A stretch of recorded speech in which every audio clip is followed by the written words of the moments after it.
welcome back to my channel. Today I thought I would spend the day with Chevy. He's been out of work for a while, so I figured it's about time to get him doing something. Hey, we're a bit dirty because it's been too cold to have a bath, so I'm going to do my best to give him a clean, but he's a fidget butt, so we'll see how we go.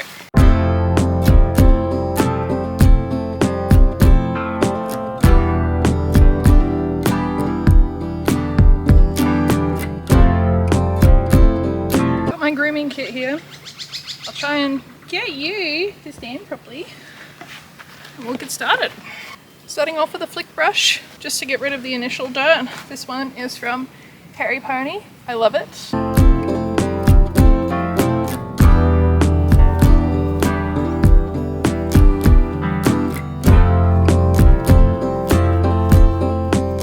Don't mind his balding shoulders.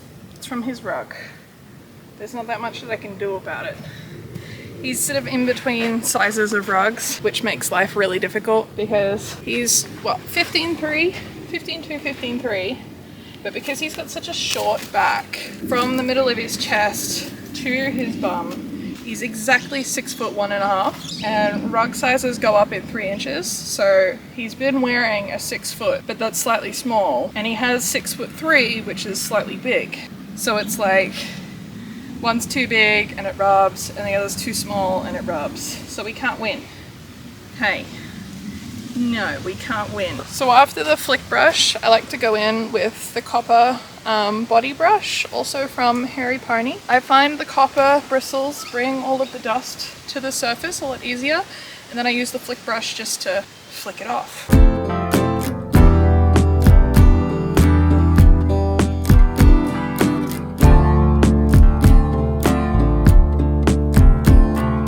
Has been wearing a rug. He's fortunately not too dirty. You can, I don't know if the camera is picking it up that well, but you can see that this is bringing all of that dead skin to the surface. I mean, look at how dirty it is. So I always make sure to use this one in the direction of the hair, just because it is so dense.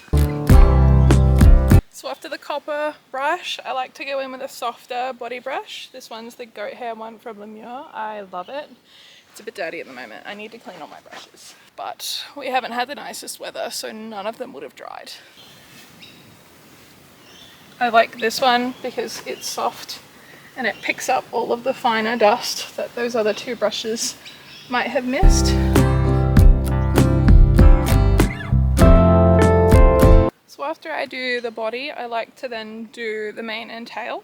So recently I have tried this one. It's the NRG No Knots mane and detangler spray. And then I just use a cheap mane and tail brush. But you know, I really like how this one sprays. It's a lot better than some of the others that I've used, and it wasn't that expensive. Well, okay, a little bit. It was about $30 for this bottle. So I don't condition this tail very often, so it's probably full of knots. But watch how well this thing actually glides through after just using that.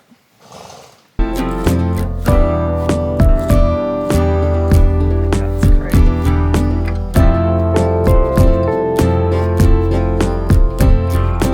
So I make sure I never brush out the tail without any conditioner or any sort of leave-in mane and tail detangler in it, because I don't want to just pull on his tail. I can't imagine that it's very nice for his tail. And using the detangler or a conditioner just helps, obviously, get rid of the knots. So next, we'll go in with the mane and we'll do the same thing using the no knots. He's very good with spray bottles, aren't you, buddy? Yeah. I never like to use the detanglers on the forelock just because it is so close to their eyes. I don't want it to sort of just end up going all in their faces. The last thing I want is to scare him and make him not want to be around spray bottles, because it makes my life 10 times harder if I can't spray him with something. I'm just lucky that he's always been pretty good. Hey. I need to cut this soon. Wow, that's getting very long. Neck? What neck? All I see is mane. So after all of that, I like to do feet, and normally he's pretty good. He has issues with this foot sometimes, but we'll see how we go.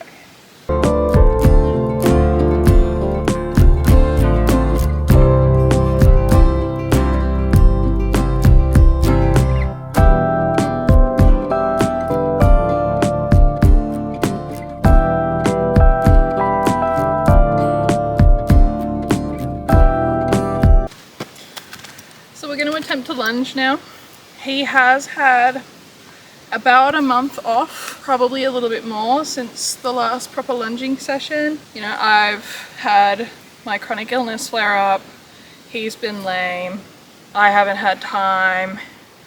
It's been a little while. The last few times we attempted to do anything, he had the dirts, he had the cranks on, so I'm not quite sure why. I wondered if it was the tick bite that was here on his shoulder, but that's all healed now, so we'll see. If he's gonna be too cranky, then we'll call it, because he's trying to tell me something and I don't know what yet, so I'll give him the benefit of the doubt.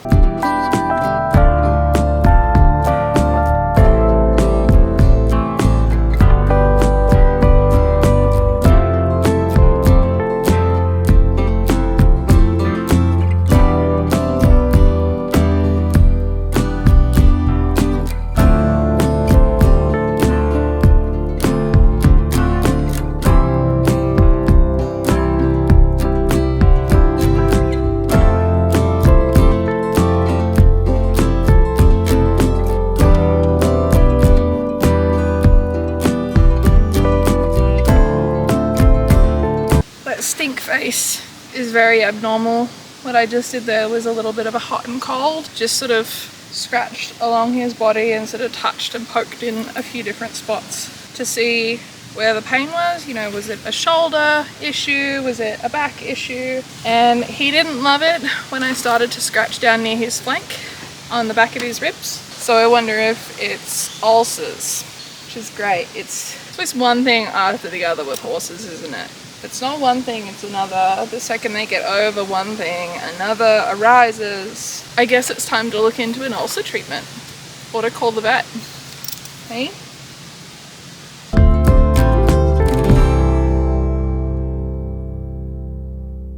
So that's a little disappointing. I didn't quite get to do everything that I wanted to do with Chevy today. He needed new feed, so I went and got that this morning, which was fun. I bought a new tripod too, because I had been searching madly for the one that we have had for years. But we've moved houses so many times recently. I say recently, I've been in like 4 houses in 2 years. Everything is sort of split between home and my parents' farm, and we couldn't find it in any of the boxes. So had to buy a new one. A little bit annoyed about that, but at least I have a tripod. But yeah, so the plan was to sort of lunge Chevy and get him going again, but as we saw, he really didn't want to. And you know, I don't believe that horse will try that hard to get out of something. You know, I have given him the benefit of the doubt in the past, and it ended up being kissing spines. I will be doing a video deep diving into that and how I sort of figured that out, what his symptoms were, and yeah, so keep an eye out for that. Leave a like and a comment to let me know that is something that you're interested in hearing about, and I will make sure that I get that out to you guys. But yeah, so I think what it is ulcers. I was talking to a friend and she reckoned that it could be ulcers, and it makes a bit of sense. He obviously flinched hard when I touched like